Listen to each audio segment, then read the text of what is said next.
Echo newborn screening. Regarding disclosures, Dr. Belinsky, our speaker, has a slide about that. There's no disclosures for the rest of the staff. We are offering free CEUs for physicians, physician assistants, nurses, and genetic counselors. And in the closing remarks, Gail and Carol will talk with you more about that. You may be wondering what ECHO stands for. It stands for Extension for Community Healthcare Outcomes, and it was created over 20 years ago by Dr. Sanjay Arora. He's a gastroenterologist at the University of New Mexico Health Sciences Center for the purpose of promoting and creating access to healthcare for patients within the community. The Heartland Echo series, newborn screening series, is entitled Getting Babies Off to a Good Start.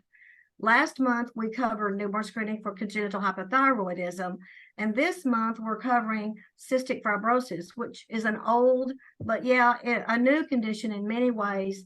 States have been screening for cystic fibrosis for quite some time now, but there's a lot of new information about cystic fibrosis that's out, and that's going to be talked about in Dr. Belinsky's talk. Kara will share with you a slide of the hub team that helped put the three newborn screening series together. And it was to address the educational needs of the newborn screening community. We sent out 2 surveys, and based on that survey, along with the leadership team for Heartland and the ECHO Hub team, we came up with the congenital hypothyroidism, cystic fibrosis, and then the one in March is going to be on MPS II. ECHO training emphasizes an all teach, all learn approach. There's a brief introduction, which is what I'm doing now, and then it'll be followed by a didactic session and case presentations by Dr. Belinsky.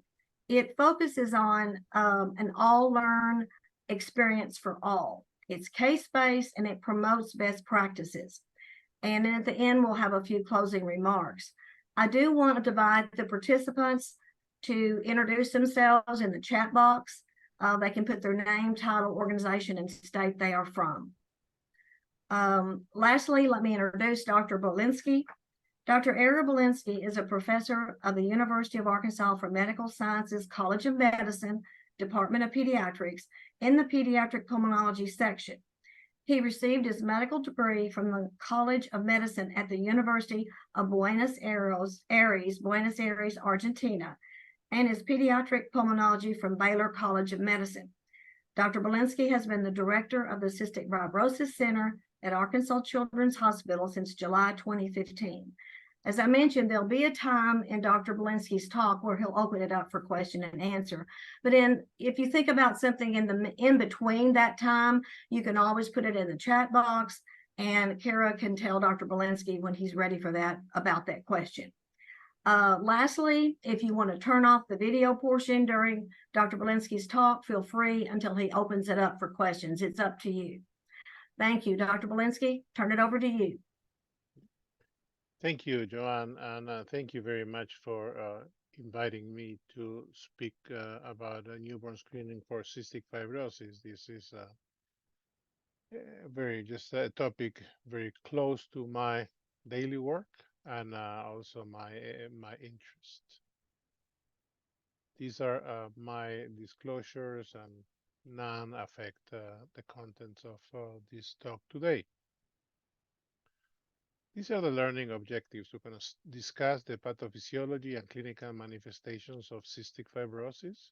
We're going to discuss the newborn screening process for CF, and we'll touch on current treatment modalities for cystic fibrosis. We're going to start with defining it, and it is a recessive genetic condition of a Mendelian inheritance pattern. There are more than 2,000 mutations that have been identified of the cystic fibrosis transmembrane conductance regulator. And moving forward, we just will call it CFTR. Okay, and that the genetic material is located in the chromosome 7q. What's the role of the CFTR?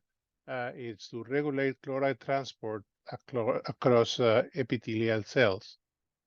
Important to mention that it affects all races and ethnicities, and it affects about 30,000 people in the US. I'm going to talk a little bit about the pathophysiology and understand what happens. And we have at the top a cartoon of a normal airway and at the bottom a cartoon of a CF airway. So we start with the normal airway, and this in purple you see the CFTR and allows the chloride to exit the cell and the bicarb as well. And here we see the epithelia with the cilia, and they help kind of cleaning the airways and getting rid of mucus and bacteria, dust, etc. There's also a channel that allows the entry of sodium into the cell. Well, when this does not work, and I'm now on the bottom cartoon, the chloride stays in here. There is an increase, kind of an overdrive, increase of sodium into the cells that leads to dehydration of the periciliary fluid lining, and then it makes it harder for the cilia to work. And so this leads to also more infections and with presence of bacteria, more neutrophils, and dehydration of the airways, as I mentioned earlier. What are the manifestations and complications of cystic fibrosis? So we're going to start here on the left, and we'll see recurrent infections. We have liver disease. We'll see dehydration and hypochloremic metabolic alkalosis. And that was kind of something that we saw a lot before newborn screening was available. And we would just found these children in the emergency room with this condition. We have meconium ileus, and we still see that as a presentation of some of these patients. About 85% of the patients are pancreatic insufficient, meaning that they need to receive exocrine, they need to receive pancreatic enzyme supplements to be able to digest food and to digest, yeah. And then you have the complications that are just vast, and they go from any system you really look at. There are significant complications. So why doing newborn screening in cystic fibrosis? Well, it's been demonstrated that it reduces disease severity by early diagnosis. It reduces the burden of care that relates to that disease severity. It also reduces cost of care, what's also important in a budget-constrained healthcare system that we all live. And I think that it prevents delay and missed diagnosis, and that is important. But in order to really this be effective, it should be timely and it should be equitable. And I'll just share some data to support this last statement. So now about 50 all states and the District of Columbia are doing newborn screening in the US. In our state, we are doing newborn screening since 2008. One thing that will become very clear in the next coming slides is that there is a great variability of protocols. So the sequence goes that initially you have an immune reactive trypsinogen test, or IRT for short, and that's done in some states one time, or sometimes they do a second sample. And IRT, it is a precursor of trypsin, and it's elevated in the blood of infants with CF, and it's thought to be most likely due to pancreatic ductal obstruction and leakage into the circulation.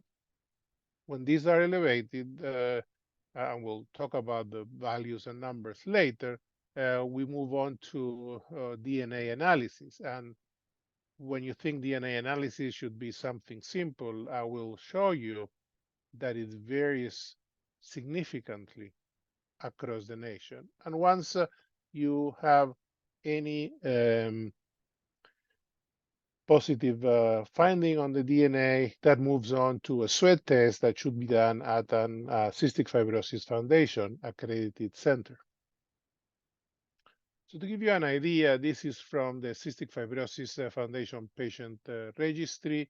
It's about a 10-year data and shows the median age of diagnosis in different states. And you can see that there's a significant variations with some states that are getting closer to 30 days.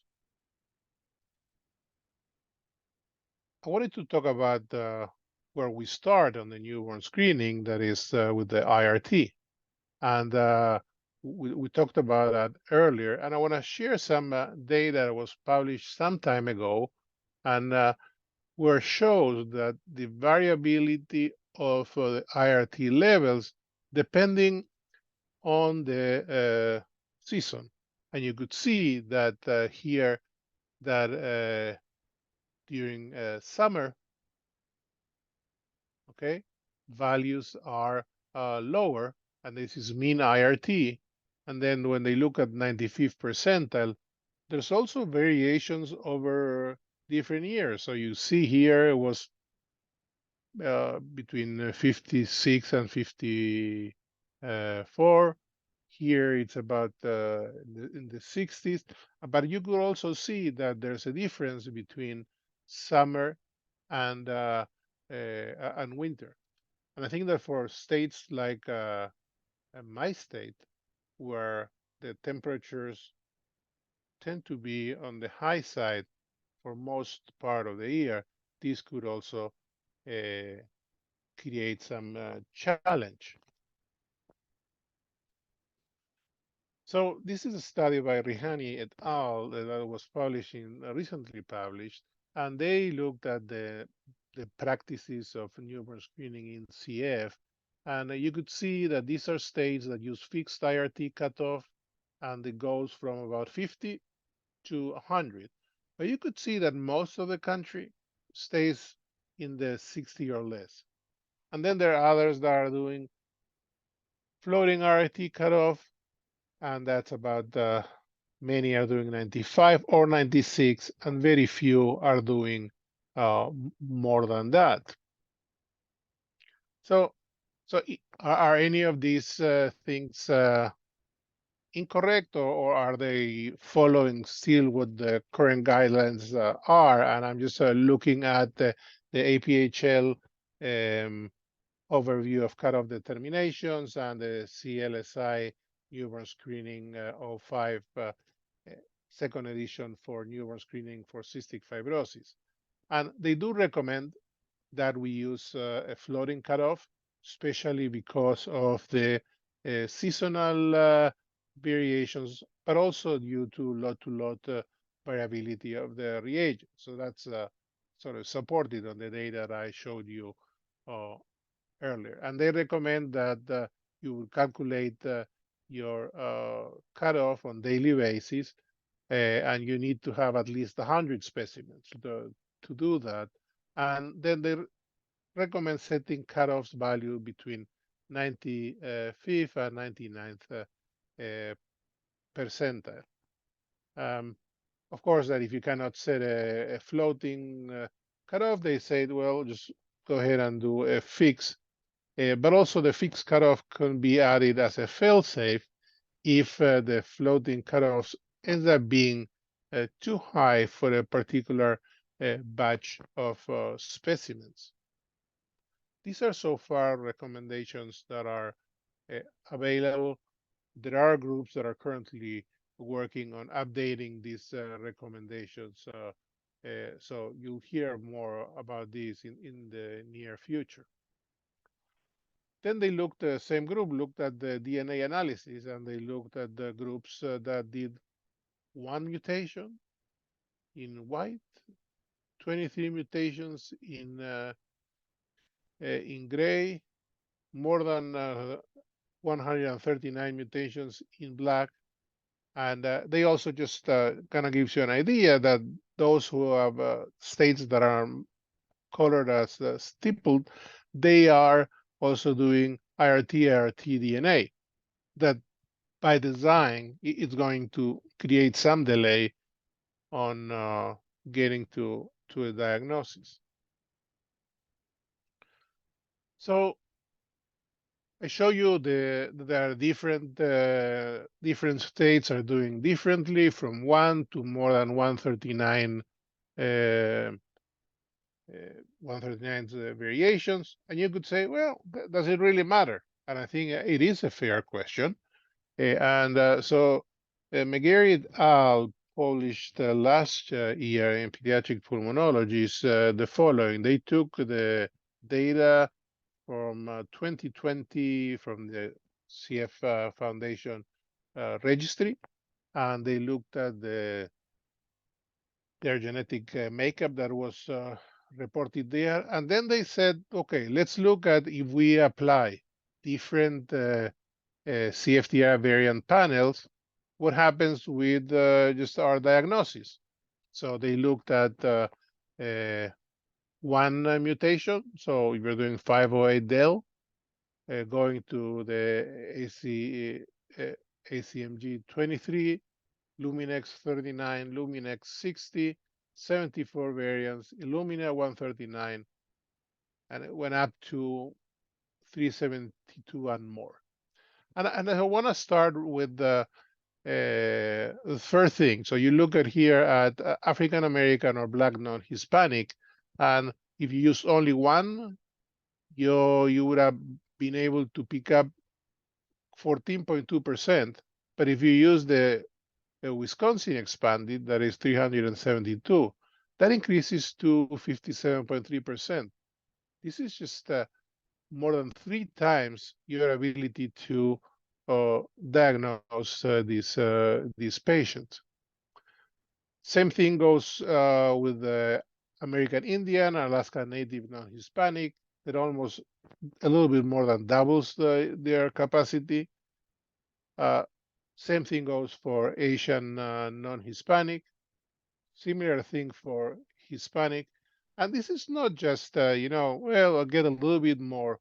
You're tripling your ability to diagnose those children that otherwise will be missed by the newborn screening. And then when you have mixed races, similar, is double, more than double. Not too much for Native Hawaiian Pacific, because you see that there were only 7, so really. But even for a white non-Hispanic, if you only do 508del, you pick up 47%, and you go up to 83.8% with the Wisconsin expanded with 372 variables. So the decision that you make on your state as to what type of panel you use will definitely affect your ability to pick up these patients. So the other thing is that some people were just talk about being that has to be an equitable test, and they looked at diagnosis of early diagnosis and late diagnosis. They have 2 groups, and they divided them by kind of by race. So you have in group 1, those are Black African American, American Indian, etc. And then you have white non-Hispanic. And you see that the white non-Hispanic are diagnosed earlier, and they have better nutritional outcomes for weight and for height. So, and this could be related to also some of these processes. But you say, well, it's the first year of life, maybe that's that was that. Martiniano et al., using the same 10-year data, looked at an early cohort and a late cohort, and these are it's sort of backwards. So the late cohort is 33 days and the early is 14 days. And what they showed is that if you are diagnosed early, then you have better outcomes. And I think that for weight for age, for height for age. So I think that this is very important because that goes at 1 year of age, 3 to 4, or even 5 or 6 years of age. So the decisions that we make and how we set up these diagnoses have a long-term consequences. So I think that we always need to think about that when we are developing or refining our processes. So once we identified, we talk about identifying the patient, the newborns that have elevated IRT 1 or 2 times, and then have variants, genetic variants in the sweat, in the newborn DNA analysis. Then the confirmatory piece is to do a sweat test, and sweat tests need to be performed in Cystic Fibrosis Foundation accredited centers. And the reason for that is that there's a lot of quality control that goes into that. There's we recently underwent reaccreditation of our center, and we spent quite a bit of time making sure that all our processes were correct. And so I think that that when a test is done there, you will get an accurate result. So the test starts with the induction with pilocarpine ionophoresis. Then there's sweat collection. We used to do the old Gibson and Cook method, collecting the sweat in filter, paper, or gauze. That's probably done only in very few places, and most are doing coil systems, either the Macrodac 3700 or the advanced, and then they take the sample and it's quantified using a chloridometer. The sweat test done is applied bilaterally. Children have to be older than 36 weeks and weigh more than 2 kilos. And it's probably if they are a little bit heavier and closer to 10 days of life, your results are probably more likely. They're more likely to sweat. And you probably get, if the patient sweats, you get 3 types of results. If it is greater or equal to 60 millimole per liter, that is indicative of CF. If it is between 30 and 59, it's an intermediate and further testing is required. And if it is less than 30, CF is unlikely. So you have to look at your sweat test quality, and we have several things that we look at. Number one is the quantity not sufficient rate, or QNS rate, and the benchmark, the national benchmark, is less than 10% for infants younger than 90 days or younger, or less than 5, equal or less than 5% for those older than 91 days. You might find a result with a very high sweat test value, and this is not consistent. This cannot be true, and you have to think about is the lab error if you find something like this. The other thing is that you're doing 2 samples that you cannot combine for analysis. They are independent, and you have also to look at the agreement between the both samples.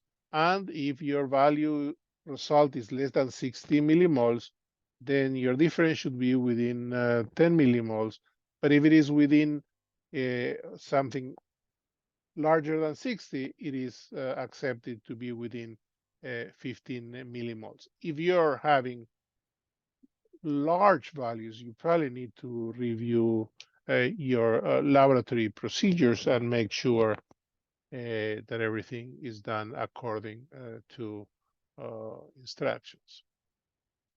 So what are the outcomes that we have coming out of newborn screen? So first one, and that's the one that we want to make sure that we do not miss, is cystic fibrosis, and that requires the presence of a positive sweat test, so 60 or more, and 2CF, and you also can have that with 2CF causing mutations and an intermediate test between 30 and 59. There's a typo there, 59 millimoles. The second one is kind of a mouthful, and it's what's called CFTR-related metabolic syndrome, CRMS. The Europeans have a more, I think, a more intuitive definition, and they call it CF-SPID. That stands for cystic fibrosis, screening positive, intermediate, indeterminate diagnosis. So I think it is a lot more descriptive than CRMS.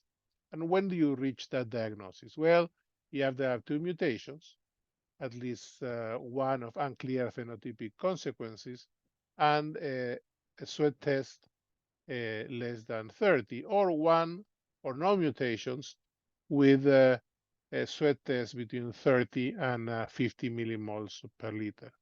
Finally, you could be a carrier where you have a single mutation and a normal sweat test. What is important is that all families should receive genetic counseling, regardless of any of these three diagnoses. So, gonna get a little bit of on a very complex slide, and that is a cartoon looking again, and we start from the left. What's a normal and mature CFTR is, and this is a cell, and we see that the CFTR is produced, moves up, and goes to the surface and functions. And then CFTR abnormalities are not just one. It's a big array that goes from absent functional CFTR, and this is what's called class 1 and class 2. And if you're familiar, 508del is a class 2 mutation. So I think that is important. But there are others where the channel, like type 3, where the regulation of the channel is defective, or type 4, where the conductance of the channel is decreased, or type 5, where you make good CFTR, but the synthesis is reduced, or finally, where the stability of the CFTR is reduced. As you could see, each mutation falls into different categories. I think a long time ago, and I think that's where I'm going next, probably wasn't that important to know what mutations you have, but that has changed. So more than 15 years ago, we had approved drugs that are specific to treat different variants of the CFTR, and we have probably classified those new medications into what we call potentiators and correctors. The example of a potentiator is ivacaftor, and we'll talk about that in a minute.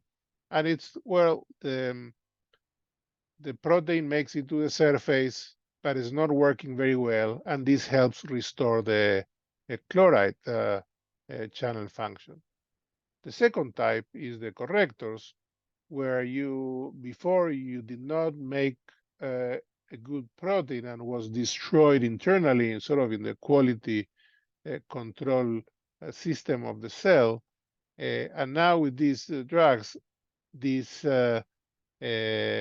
protein now makes it to the surface, and with the help also with the potentiator, helps to function better. So I mentioned ivacaftor, that the brand name is Kaleidaco. This was just, as I said, about 15 years ago started, and it affected just a very small number of patients, and currently is approved down to the age of 1 month. So that is really, it changes the conversation when you give a new diagnosis of CF to a family if they have one of these mutations. Then it came lumacaftor, ivacaftor, or Orkambi was the commercial brand name, and it treated patients that had 2 copies of 508del, and that covered about 44% of patients. And currently, this drug is approved down to the age of 1 year or older. So again, for this group, that's a significant advancement. That was followed by tezacaftor, ivacaftor, and the brand name is Symdeko.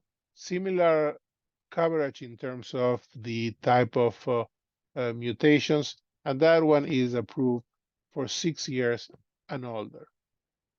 In 2019, elexacaftor, tezacaftor, ivacaftor, or Trikafta was approved, and that was a significant change in the health and in the care of patients with cystic fibrosis. And it's indicated for those who have 1 copy of 508del. So now it's affecting about 86% of the population. Initially approved down to the 12 and older, then down to age 6, and currently approved for age 2 and older. And we expect that in the future that will come down to age 1. This has significant effects in terms of improving lung function, on decreasing the number of infections and hospitalizations. Those have dramatically dropped, increasing not only their well-being, their ability to gain weight, but also the ability to conceive in female patients with cystic fibrosis. To give you an idea, the number of pregnancies tripled after patients were started on Trikafta. So it really made a significant impact. There's a small group of patients that either don't tolerate the drug that gives them side effects, or that have genetic makeup that does not respond to these, that is currently being explored for therapies, for gene therapies. Unfortunately, the group that is that is not the recipient of these therapies has a significant proportion of minorities. So these are the references you can have there for later of the data that I presented. And I just want to have probably some case discussion, or we can stop here, I don't know, Joanne, and see if there are some questions before we move on with the cases. Otherwise, we'll be fine. Okay. Vera, have we received anything in the chat? No, we're good to go. Okay, all righty. Well, Dr. Belinsky's opened it up for questions. So does anybody have questions to start with before he starts with the cases?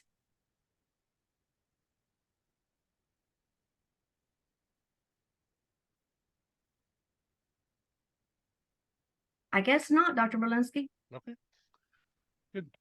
So I just presented 3 cases to kind of help us think through this whole process that I just described. So we have an infant born in state X.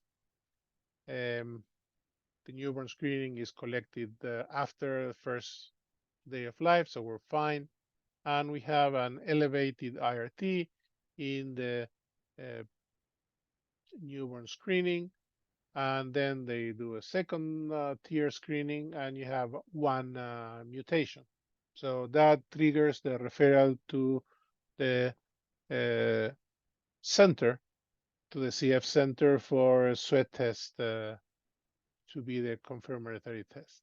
So one of the possible outcomes is a sweat test of 22 and 23. So when I put 2 is because it's 1 of each, 1 is right, 1 is left.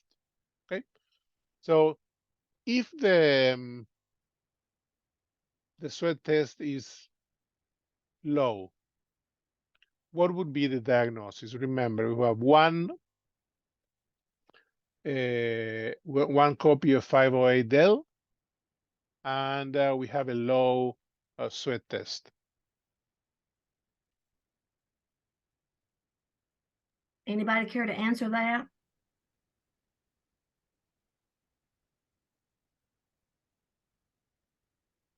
I would think that would be a negative sweat test, so it would be a carrier, correct?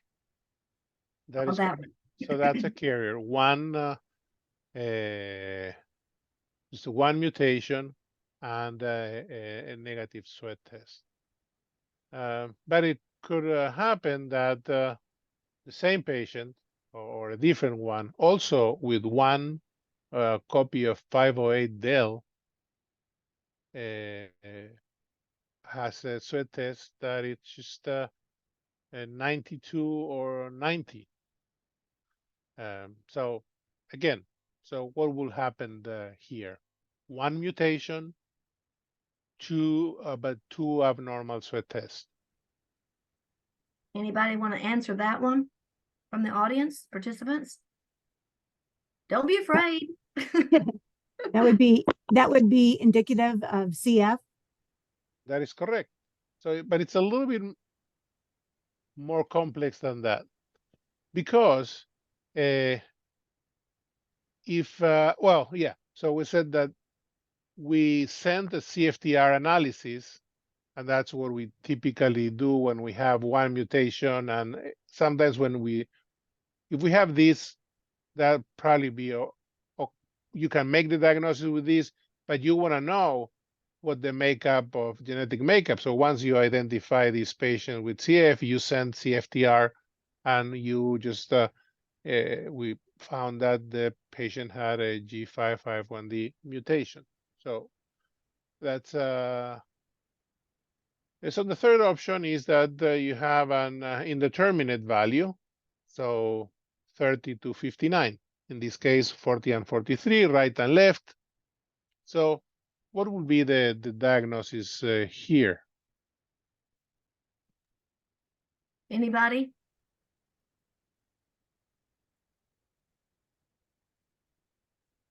Well, that's an indeterminate. That's So an indeterminate test, yes. So you'd want to repeat the sweat test and do CFTR or something? So you're going to do CFTR with deletion and duplication. So if you don't have any other mutations, then this patient has CRMS, because it has an indeterminate values. Once you have indeterminate values, you don't need really any.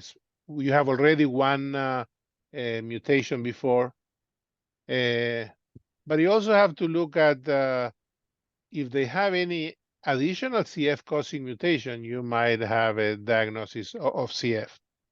So as you could see, that will cause some delay on depending if you are a state that only do one mutation as opposed to others that do more than one mutation. That will really change your ability to catch these patients. I'm going to move to a second case, and we will just look at what are also some possible outcomes. And I think that in this case there is just or throwing a curveball, but it has become part of the reality. So first tier is positive, so has an elevated IRT. Second tier has 2 mutations for 508del, so it's homozygous for 508del. This gets referred to for sweat test to a referral center, and these patients have to be seen right away by the CF center, and they should be started on therapies even before you can sweat them, because the reality is that many of these babies are not going to be able to sweat because they had a failure to thrive already, there's a poor weight gain. So that's important that you're seeing them earlier. Start them on salt and pancreatic enzymes. If you remember, I mentioned the hyponatremic dehydration at the beginning. So it's just important to start them on salt supplements and pancreatic enzymes. So then we send them for for both things, and then we start with the first example, and we have a sweat test of 92 and 90. So what would this be confirmatory of?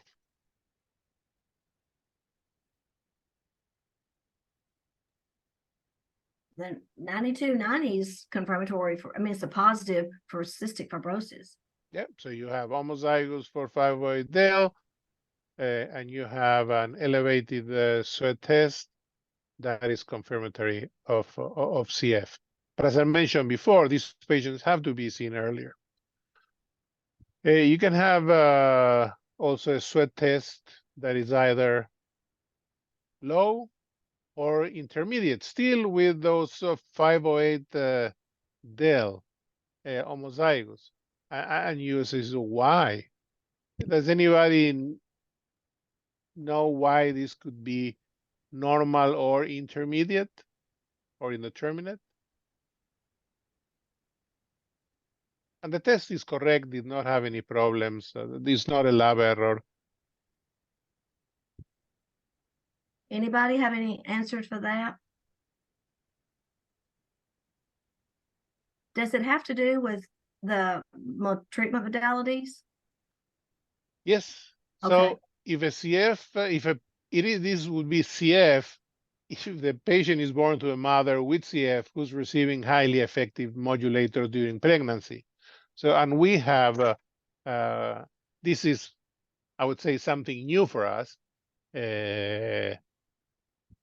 that we know these patients that are have CF and are pregnant, are delivering, and in many cases the IRT of the newborn is normal or it's low, and if the mother has CF and the father has one copy of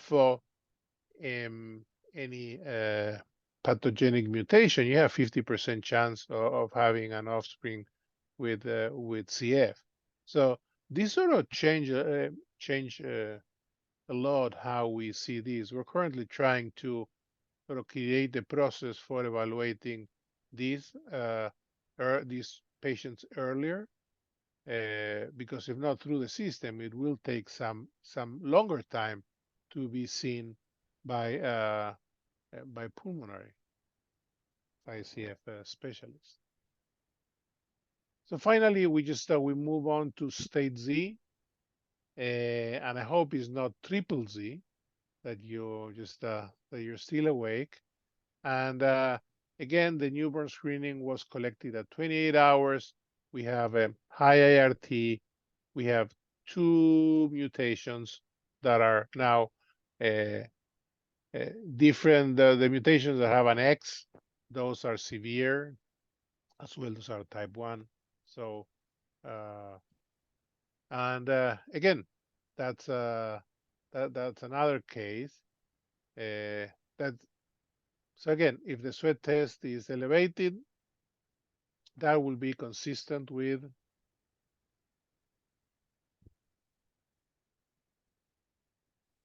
the diagnosis of CF. And kind of the same thing happens here with an example having different mutations, not just 508 del, but also a combination of 2 disease causing mutations. So I hope this is my last slide, and I hope that I was able to convey to you the complexity of the process, the wide variety of processes that occur across the country, but also the implications of the decisions that are made regarding whether you do IRT DNA, IRT DNA, whether you do one mutation or you do sequencing, and that's how you get to 372. So what technology do you use? And you take 300 up to 372. And this is like Wisconsin does that. New York has a similar. New York State has a pretty similar, just type of process using next generation sequencing. And that also how crucial is that you bring your patients in for the evaluation and sort of diagnosis very soon, because when there's delay, there are short-term and long-term consequences that affect both growth and also their height. And I hope I also was able to show you that, number one, CF affects all races and ethnicities, and this is sort of we're trying to dispel the myth that it's only a white or Caucasian disease, because this has also been sort of ingrained a little bit in the medical community, and I think that has caused some delays in reaching diagnosis, appropriate diagnosis. And I'll show you just these new medications that are, I think, transformative. And there's still more work that has to be done. And I'll probably stop there, see if there are any questions, and we'll go from there. Thank you for an excellent presentation, Dr. Berlinski. It was really, really good. Please, this is now your time, all the attendees, to ask any questions that you have for Dr. Berlinski.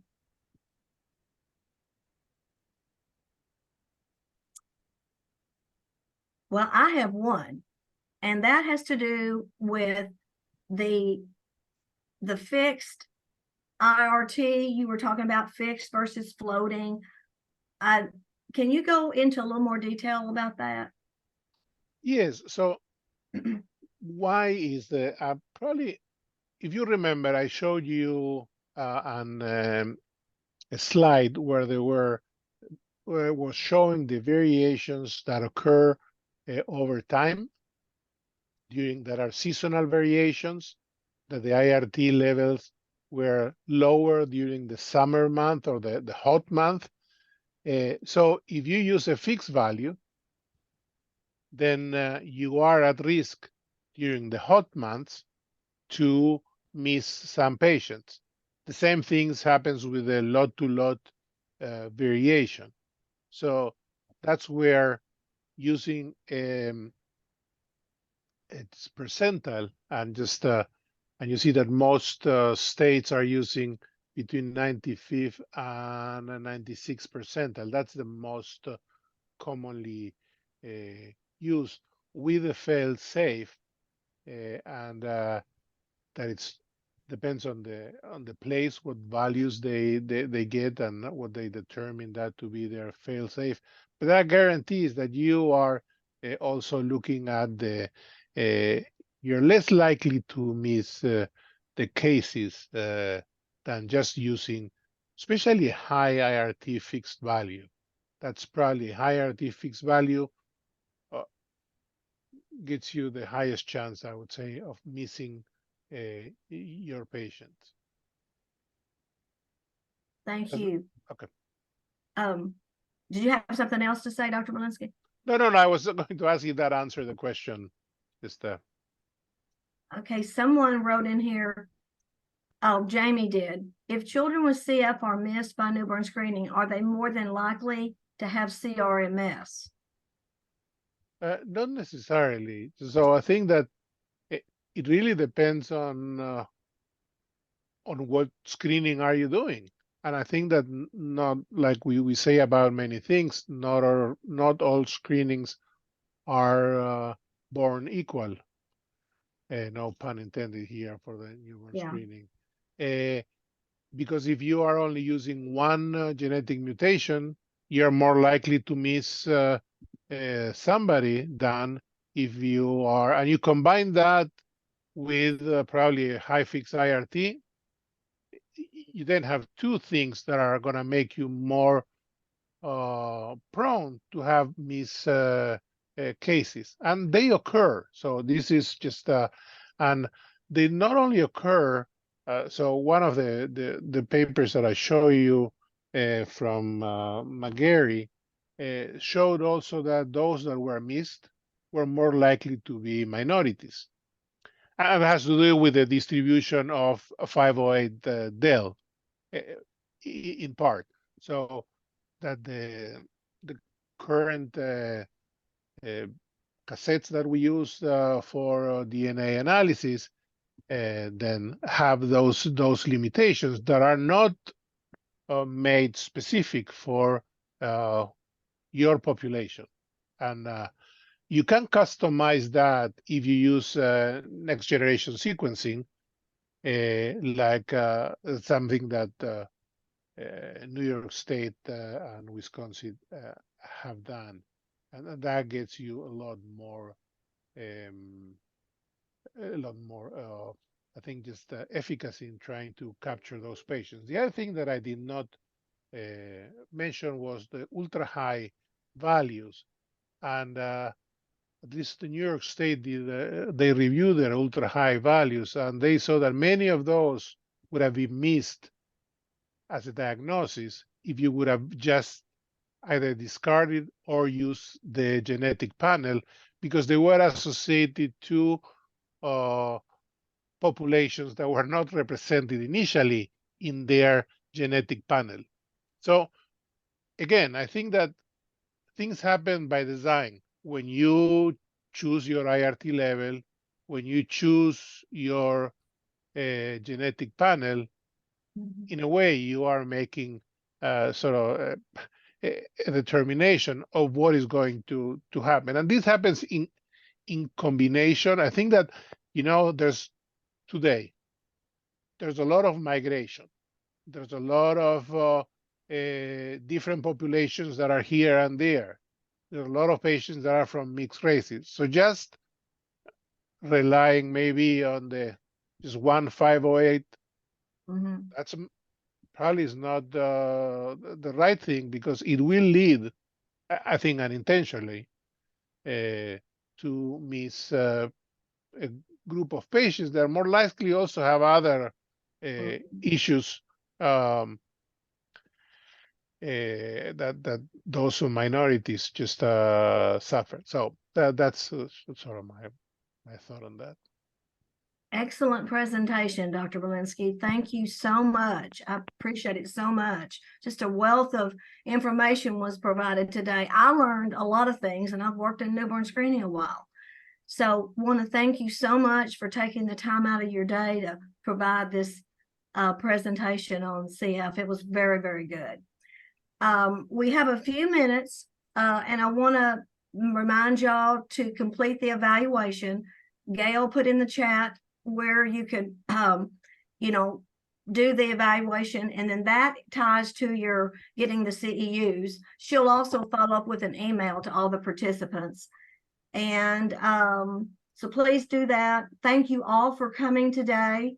And also that evaluation will help us with future trainings. And remember, you get free CEUs if you're a genetic counselor, physician, nurse, or physician assistant. Our next echo will be on MPS 2, and that's on March 13th from 1 to 2. And you'll automatically, anybody registered for this one will be invited to attend that. And thank you again for coming today. Is there anything last minute, Kira, that I didn't mention, or Gail? Actually, Dr. Berlinski, I have a couple questions for you, and they're probably not relevant to newborn screening, but cystic fibrosis. So if other people need to get off, I just wanted you to stay on a minute because I have a question. Yeah, no problem. Okay. And before we finish, again, thank you for the invitation.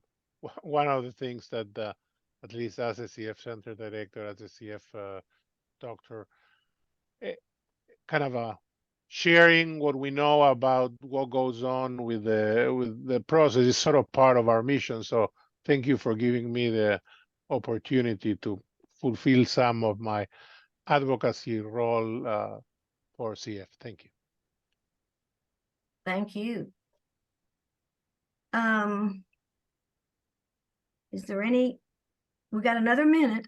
Is there anything else? Anybody? Go ahead, Beth, with your questions.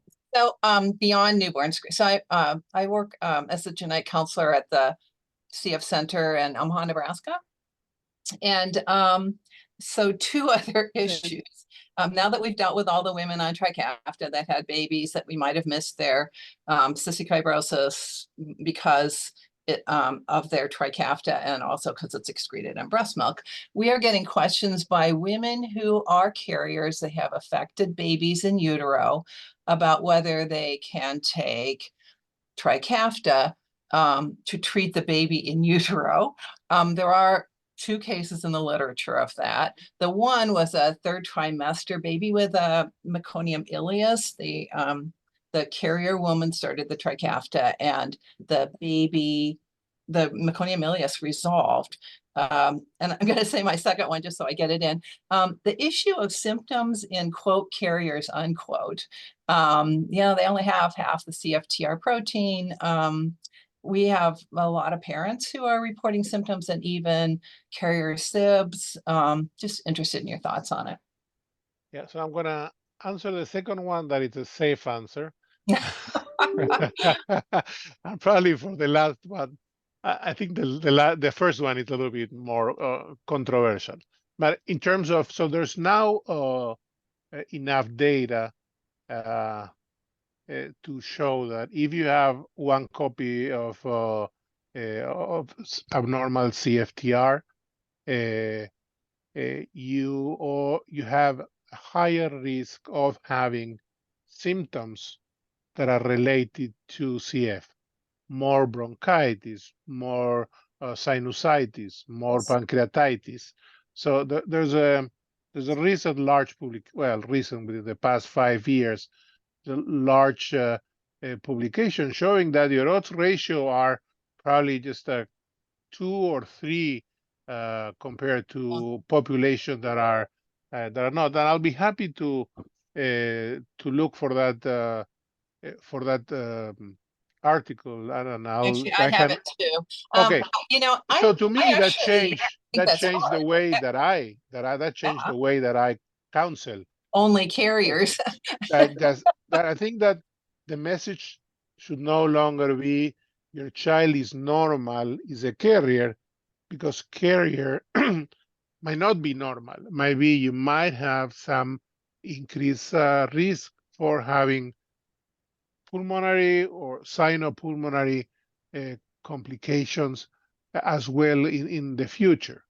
So Any I think, thoughts of screening or treatment, though? I mean, we often, I can tell you practically speaking, if it's a parent, we might refer them for pulmonary function tests or even a sweat occasionally.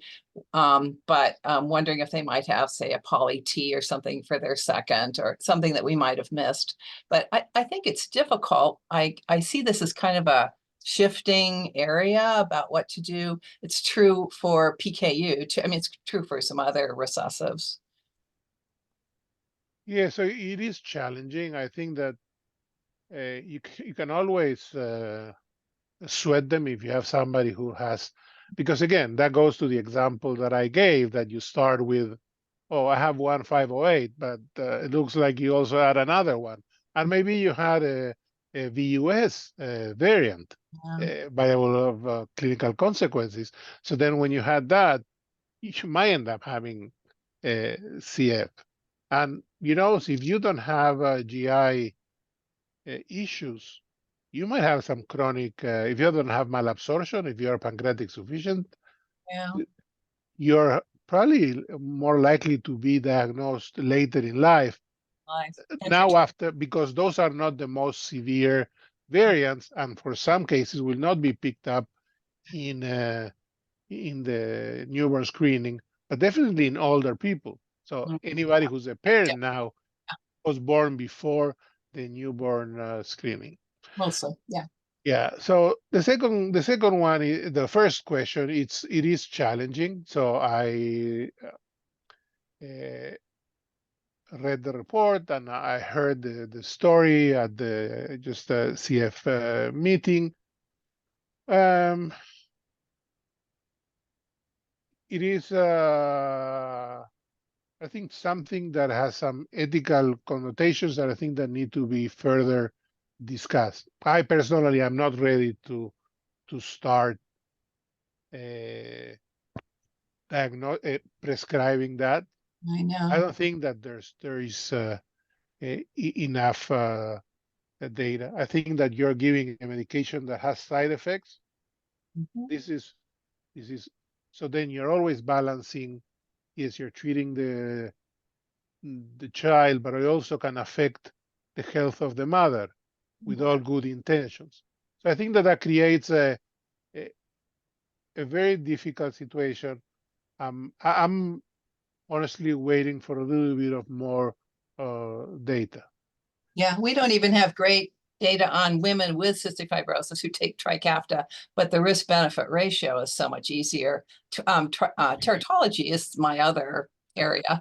So I Yes. keep getting these questions because it crosses over between my two areas of expertise. Yes, I don't think that the issue is with teratology. I think that just probably the only thing that you might have is your risk for cataracts. That could be Or that we know increased. of. Yeah. There Well, aren't that many at least published based on the data, and then to me that creates a situation where, okay, so you start giving it, and then the mother has to breastfeed, because if not, if she doesn't breastfeed, and then when she breastfeeds, you not in the necessarily milk. can Yeah. control the levels. So then would that be a safe thing? And that's some of their ongoing studies looking at pregnancy and the outcome of these babies, and in a way, the safety of these medications in newborn. For Trikafta is, as I said earlier, approved down to the age of 2. So then you have the safety data there. And mainly as you go down ages, you're not looking too much for efficacy. You're really looking at safety. That's sort of how the FDA looks at these drugs as we lower the age of approval. So to me, it creates two things. One is the newborn or the fetus with the potential, I think malformations, but also what happens after you're born, and then would that be something covered? Because that is the only the other thing. this is definitely probably covered by some private insurance. Off-label, non-FDA. Yes. Yeah, So that's- I'll tell you, in my state, there's no way I can get that approved. We have two patients right now asking about it. I think we're going to see more. Oh, I know, because just people, the publication is out there, and so you can Google Patients are it. very interested. Yeah, families are. And then the other thing is what happens to the mother, and what happens if any of the side effects affect the mother. We have some data about safety from I guess that the phase 1 trials, because those are done in normal subjects, but that's very limited, the number of normal subjects that took Trikafta. And so Mhm.